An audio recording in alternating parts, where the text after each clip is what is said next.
Och då hade ni beredd att hoppa tygen på de där fåglarna. Jag vill som ett foto.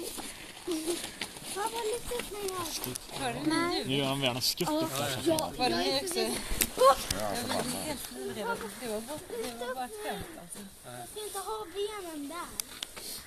Titta. Jag hittade till det där kramar.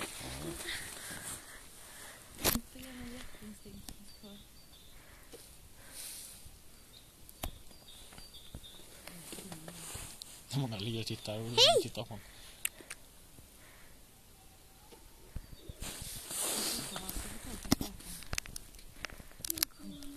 Drar han ett jävla skutt där.